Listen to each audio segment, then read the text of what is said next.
Kita lanjutkan pembahasan pada bagian kelima atau bagian terakhir dari materi pembahasan sistem perekonomian mata materi umum pengantar ilmu ekonomi kali ini.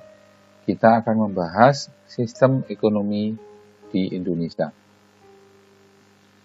Sistem perekonomian yang ada di Indonesia dilandaskan kepada Pancasila dan Undang-Undang Dasar tahun 45. Sistem perekonomian nasional yang didasarkan atau yang berdasarkan Pancasila dan Undang-Undang Dasar tahun 1945 disusun untuk mewujudkan demokrasi ekonomi dan dijadikan dasar pelaksanaan pembangunan ekonomi. Sistem perekonomian Indonesia yang berdasarkan Pancasila dan Undang-Undang Dasar tahun 45 disebut sebagai sistem ekonomi demokrasi yang berasaskan kekeluargaan dan kegotong royongan dari, oleh, dan untuk rakyat di bawah pimpinan dan pengawasan pemerintah. Pada sistem demokrasi ekonomi, pemerintah dan seluruh rakyat, baik golongan ekonomi lemah maupun pengusaha, aktif dalam usaha mencapai kemakmuran bangsa. Selain itu, negara berperan dalam merencanakan, membimbing, dan mengarahkan kegiatan perekonomian. Dengan demikian, terdapat kerjasama dan saling membantu antara pemerintah, swasta, dan masyarakat. Sistem yang kita kenal saat ini di Indonesia adalah dengan sistem ekonomi Pancasila, di mana peranan negara penting tetapi tidak dominan.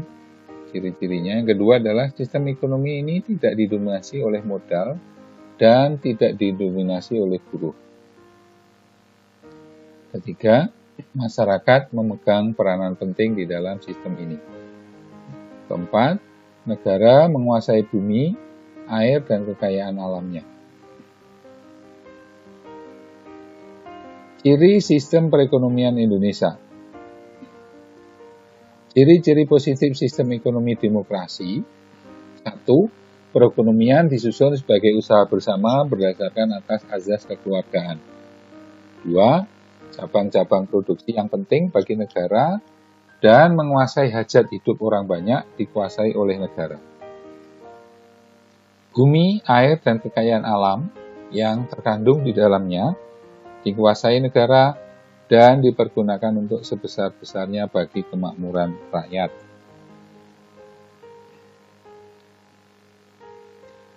4. Sumber-sumber kekayaan dan keuangan negara digunakan untuk pemufakatan lembaga perwakilan rakyat, serta pengawasan terhadap kebijakan ada pada lembaga-lembaga perwakilan rakyat pula.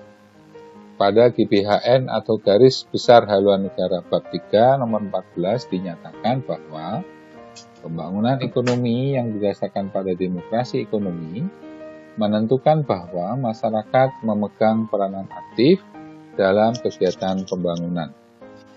5. Warga negara memiliki kebebasan dalam memilih pekerjaan yang dikehendaki, serta mempunyai hak akan pekerjaan dan penghidupan yang layak.